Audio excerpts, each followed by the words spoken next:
If you would like to get your song reviewed, dear listener, there's the filthy capitalist option. As Sori says, $125 gets you straight to the head of the line. You don't have to be a part of the alliance. You don't have to be part of the group. Wait a minute. And the biggest thing is you don't have to wait. You hop, skip, and jump right in front of everybody. $125 gets you there. You do that 3 times, and you get mashed down to the $75 rate for perpetuity. Yes! Also, there is a band review option.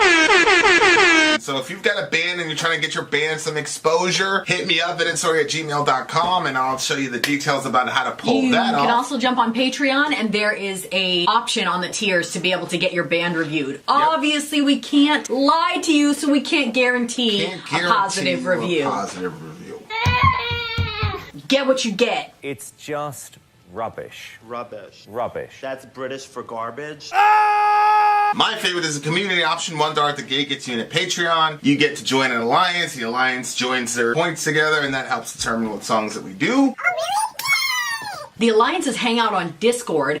Message me on Patreon to get the link. And they do all kinds of other cool things. They do Minecraft. Dungeons and Dragons. Yeah.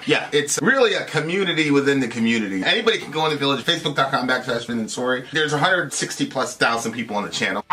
What's cool about the Discord is that it offers a real opportunity for community connection, friendship, that type of thing. And it's on Discord, so if you're not a Facebook person, it's for you. You start off at $1. Right. Plus you get exclusives. Sori and I are working on a song.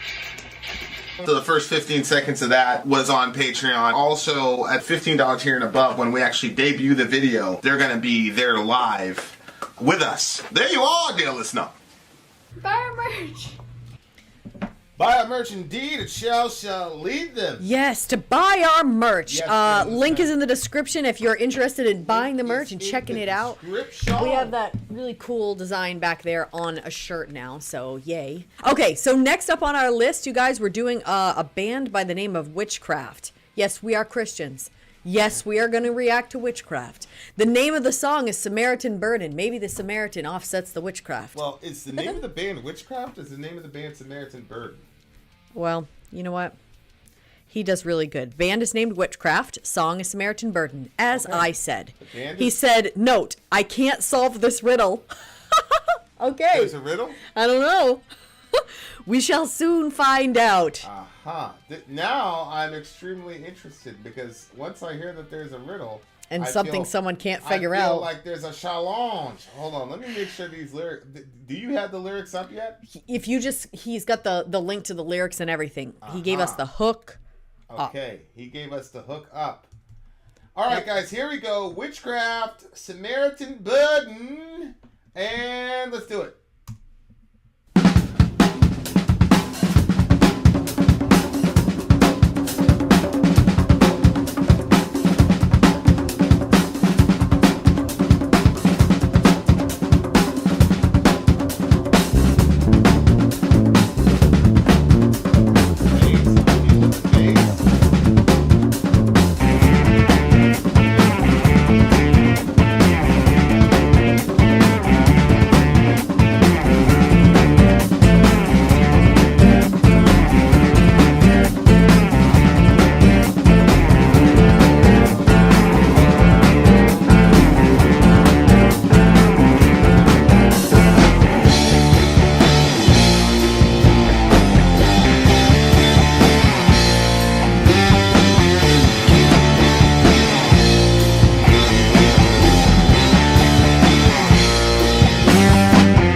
Guilty by all means, how to survive.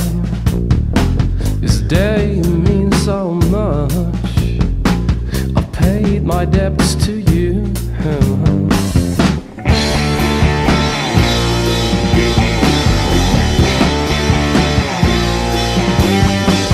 Sleep infusion fire, awakened by the guilt again. Bear my innocence, wake my innocence.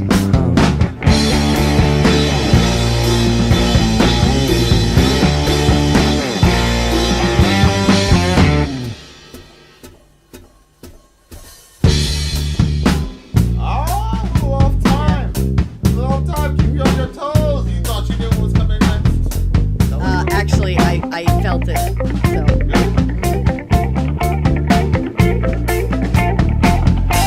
It's just a specter, an interlude of confusion. Don't let it scare you so. Be it thoughts of amusement. The light count is dark as it reaches its peak. The blended balance, the bowl takes it all.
Riddle, the answer lies within. Tantabling, no host, where the hero grand is.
Okay, so this song was the complete inversion of the previous song. Because what do you mean? He came on sounding immediately like Maynard, and I said, "Oh no, another Tool cover band." And then it went whoop. First it was like a funk Tool band. Yes. Then they started inserting the Jethro Tull stuff, which somebody mentioned. I felt like I needed one of those flower things. at the end. Yeah, like that 70s shit, right? Yeah. Like, you just live off the line. Yes. Live off the line. Yes. Yeah, man, like, it was a really strange experience, and I'm not certain how I feel about it. Oh, I know how I feel about it. Sonically, because it was like a little bit all over the place, and some of the moves or the transitions were a bit jagged. And I generally don't like that, but for some reason, I don't know, and there's certain fans that are going to murder me on this. They're like, but I liked it. What can I do? I'm sorry. Other band, y'all know what I'm talking about. I'm sorry, but I kind of like the weirdness of this band. Yeah. Man. Yeah. What were you saying? I mean, I liked it. I liked it because, first of all, sometimes weird transitions, I'm like, yo, I felt that. But then there are other times where a song has like a sort of oddity to it that I don't even notice that there's been an odd transition. Probably because you play the guitar, you really notice it. Yes. There are times where it's like the sonic, I guess, experience of the song.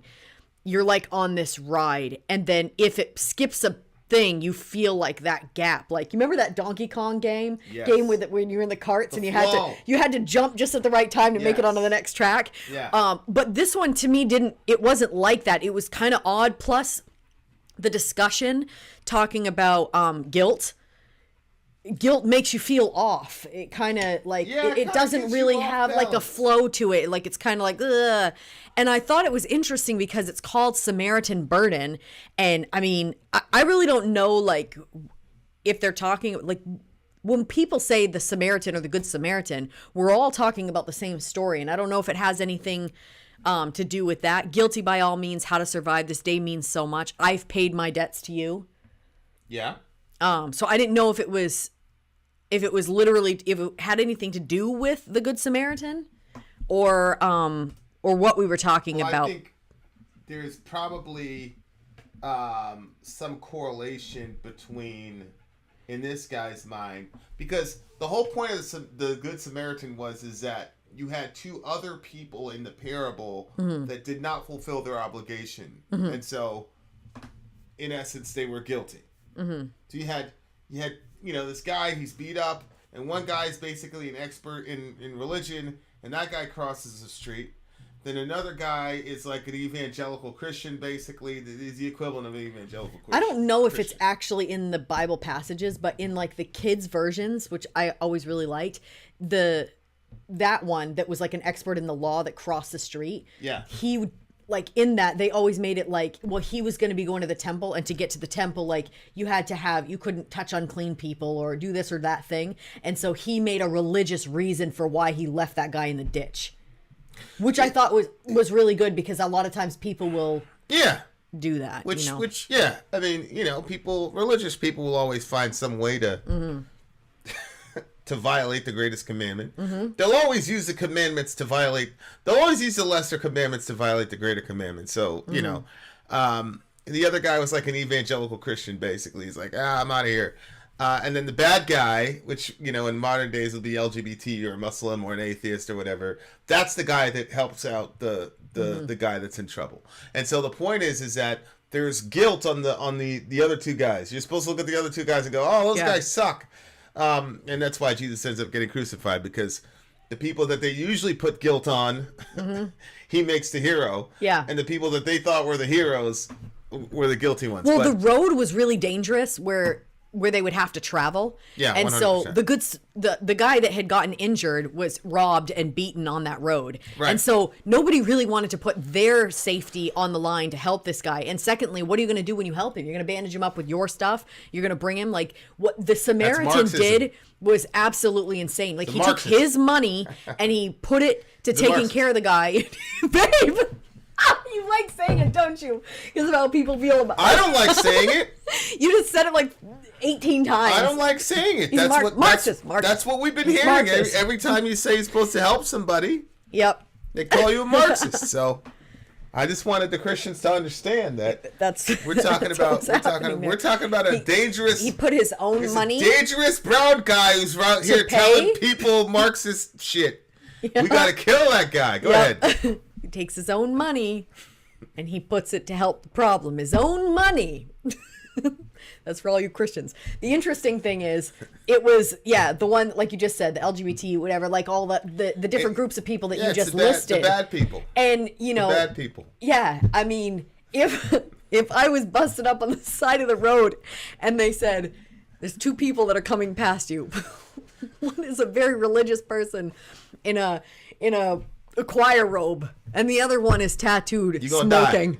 I'm gonna say the tattooed person, they're gonna help me. The tattooed guy would hook you up. They're gonna help. Well, make it a tattooed girl. I said person. I don't want. Make it a tattooed girl. I made it gender neutral. Yeah.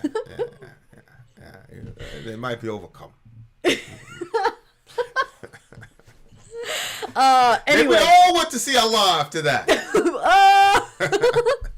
Yeah. But he's dead though. Yeah. Yeah, but they killed him though. They killed him. Though. Yeah. So anyway, I think we went too way long at that point, but the point is, guilty by all means. How to survive this day means so much. I've paid my debts to you.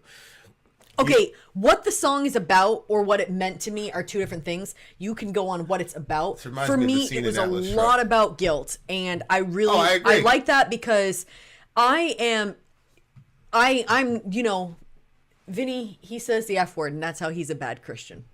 For me, I'm a bad Christian because I live in my guilt. I feel guilty about everything. You love it. I like wake up and feel like these horrible feelings, and I'll be like, what reason is there to feel like this? And I'll find a reason to feel bad for it. Like everything has to have a reason. There's always a guilty feeling, blah, blah, blah. And so like when he says sleep infusion file, awakened by the guilt again, because that's what happens. I'll wake up and I'll have like this really bad feeling, and I'll be like, it feels like guilt. And then I have to, like I said, find a reason. I've been like that ever since I was like friggin' probably 2 years old. Yeah, that it says that for a very, very long time. Bear my innocence, wake my innocence. And I liked that because it was what he was trying to say. I'm not completely sure, but like bearing my innocence and wake my innocence, it was almost like wake it. Like for me, like I know that I'm not an innocent person, but I'm a Christian. And so my belief system says that because of what Jesus did, then I can be declared accounted as innocent. Yeah, accounted as innocent. So because of that, like I want to be able to watch. Vinny walks around like that all the time. Like he'll do something and then he'll be like, oh, I'm sorry, I shouldn't have done that. And then he goes on about his day as though he didn't do it. And I'm like, I want to live like that. I don't want to have to feel guilt all the time for everything for like 18,000 days. And you become a very miserable person when you're consumed by your guilt. So I want to be a good Christian and walk in the forgiveness I've been given.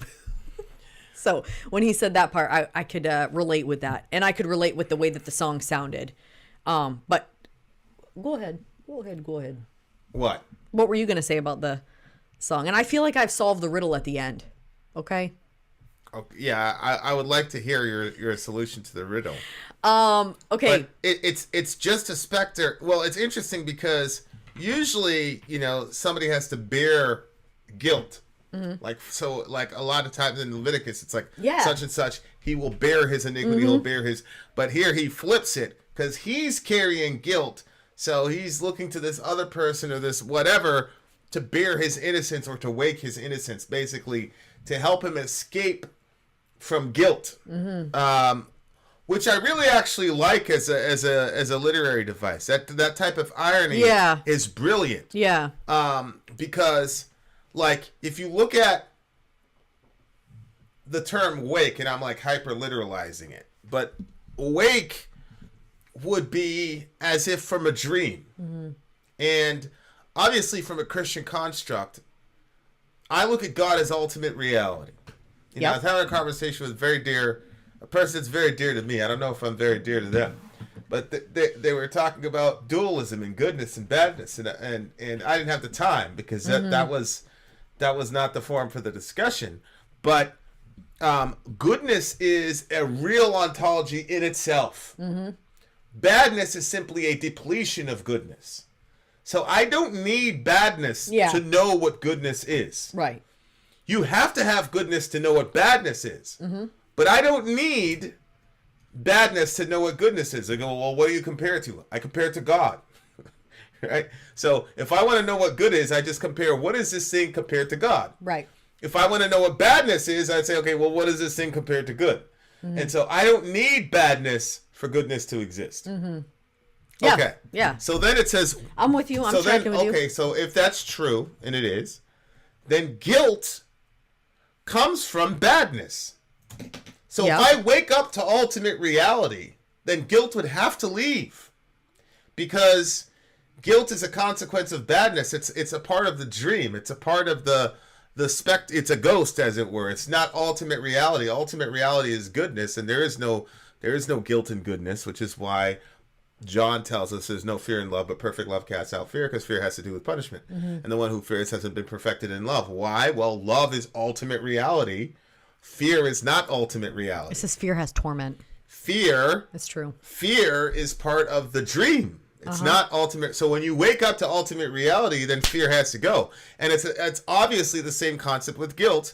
There's a clear connection between fear and guilt, especially in a religious context. And so I think when John says there's no fear in love, there's a whole that's packed into that. That would be guilt. That would be, ungodly regret, yada, yada, yada, yada. Because Paul says that godly repentance leads to joy, leads to a change in joy, whereas worldly sorrow leads to guilt, it leads to regret. And so this world, this simulation, whatever you want to call it, carries all types of horrible negative emotions. And God's job is to bring us into the real world, because in the real world, nobody walks around with guilt and fear. Guilt and fear is used by religious people to control people as a control mechanism. Because they don't, because when you take away guilt and fear as a control mechanism, then There's no control religious left. people go, whoa, how are they gonna? And Paul says, oh, well, the love of Christ compels us.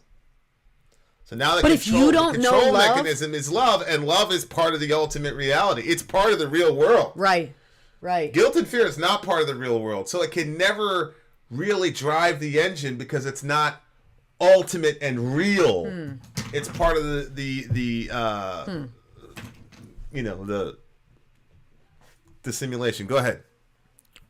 I mean, if you don't know love, then love does not seem like a motivator.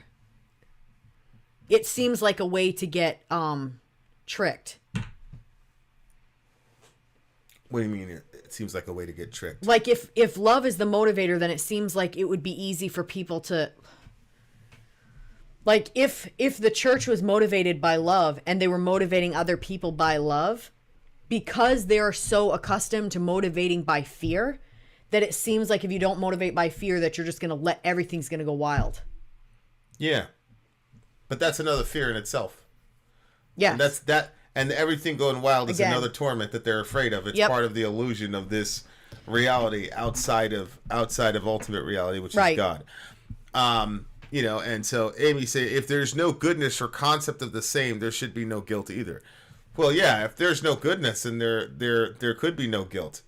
And that's what people do with guilt, is to say, well, because I can't deal with guilt in this reality, instead of trying to figure out how to another reality. get out to the other reality, we'll just say, well, there's no goodness either. Because if you eliminate goodness, then you can eliminate guilt. Well, I would just say that, look, this is a process, and if you look, the threshold's been diminished. Your ideals are gone. The struggle's almost over. You found your pot of gold. So for me, finding ultimate reality by nature has to be outside of this reality, and it has to be something incomprehensible, because the few things that we can comprehend in this reality, like to this moment, I have no idea, and I don't really think anybody intimately completely knows how the hell this camera and these screens and these rays of people like, oh yeah, it's a satellite ray, it goes up to the sky and it goes down and it's almost instantaneous, and we don't know Looks like there's words right here. There's nothing. there's though. nothing over, there's nothing here. It's a projection. Yep. And what I'm pointing at are symbols. These letters are symbols that are all coming together to create a tapestry of an ultimate reality in your mind, yada, yada, yada, yada. We've already had this discussion. So my thing is to say this whole thing is a journey, and if you're feeling guilt, I don't think the solution is to eliminate all goodness so that you therefore don't have a standard by which to judge yourself by. Mm-hmm. I think it's to say, okay, but to take a realistic understanding and realize that if there is an ultimate good, it's always good, and you're never going to meet up to it, ever. So even if the thing that you feel the most guilty about was eliminated from your life, if you really took a close investigation of yourself, there would be 19 million other things to feel guilty about. Mm-hmm. And for me, that's the simplest way of looking at the cross is for God to make the ugliest way possible for Jesus to die and say, is that enough? Okay, that's enough. I don't like that. That's enough. You're okay. You're as horrible as you want to be, whatever. That's enough. And I still love you. So now let's go on and world build together, and let's go on and get a journey to ultimate reality so that we can recombine again. Mm-hmm. And so, if a person just keeps coming back to guilt over and over and over and over and over again, then God's like, fuck, we're on step one again. Yeah. You know what I'm saying? Yeah. Like, I think it's kind of one of those things where God wants to get to, like, step 19 and step 25. There's so many other things that we can do. And of course, you got religious people who, because they're so caught up in fear, have to feel that they have to control other people and feel that, because they can't control themselves, they need external proof that they can control other people, which then makes them feel better. So you think so? Oh yeah, I mean that's why Jesus told the Pharisees. He says, "You guys have all this religious bullshit," and he says, "Inside you're full of immorality and all types of other shit." Mm-hmm. So why were you going around putting all these heavy burdens on other people so that you could externalize the control, so you could control them, so you could feel better about yourself? So, yeah. That's how I feel about it anyway. So lyrically, I thought that this was a brilliant. Lyrical kind of treatment of the concept of guilt. I mean, I don't see a lot of like Jesus cross here, and it's probably an anti-religion song to a degree. Mm-hmm. And obviously, I think if people are doing religion correctly or doing Christianity correctly, that you would be completely liberated from guilt. I mean, we're commanded. Yeah. This is one of the rules actually in the New Testament. For freedom, Christ has set you free. Do not let anyone put you again under a yoke of slavery. Mm-hmm. And the slavery there was religious laws. Galatians. Right. Yeah. It was guilting people into following like hyper-religious laws and feeling terrible. And the guy who wrote that book almost went as far as to say, if you keep letting these people bring you down with laws, you're not even a fucking Christian. Like, he was threatening people with hell. I understand why he was going at it so hard, because there's so much of your person that you will lose if you're dragged down by guilt, because like you said, you can't function in love when you function in guilt, and you're going to do everything differently out of a heart of love than a heart of guilt. So if you're helping the poor because you feel guilty and you need to do something about it, eventually it's going to embitter you. But if you're doing it from love and you stay in that place of love, it's really a different, it's a whole different thing, what you're going to give and what you're going to take from it. It's really fascinating because guilty people are some of the most selfish people you'll ever meet in your life. Mm-hmm. Because guilt Why is that? Because guilt, by definition, is an inward emotion. Love is an outward emotion. It can be inward and outward simultaneously, but you can only be inward with guilt. You can only be inward with guilt. Yeah. So by definition, it makes you a selfish person, because then what ends up happening is you either fall on one side and just become a completely bitter, horrible person and go, well, I'm so fucked up and horrible, I'm just going to be as horrible as possible, which, makes you an obvious selfish person. Mm-hmm. But then there's that subtle selfish person who is so full of guilt that they're trying to do everything good to work off the guilt. And so it's a self-motivated kind of altruism, so that when people don't recognize it, you see them go, "Rah!" And that's one of the ways of finding a guilty person, is that when they do something nice for other people and people don't respond in the way they think they should, they go crazy. And the reason is because that lack of gratitude does not give them that endorphin kick to relieve them of their own guilt, so they go "Rah!" to other people. Definitely, some of it could be like just the plain gratitude or whatever, but a lot of people, like liberated people who don't really have a guilt complex, even if you don't respond well to them when they do something nice to you, they genuinely don't care. Because they're like, well, I wasn't doing it to assuage any guilt. I was just doing it for love, and love is a gift itself. Mm-hmm. So I've already gotten my reward. I mean, if you don't respond back, I mean, mm-hmm. That's okay. Yeah. But I've already got the cake and the icing by actually doing the thing in the first place. The love that you feel for the person is the cake. The doing the thing for the person is the icing. The thank you is not the icing on the cake.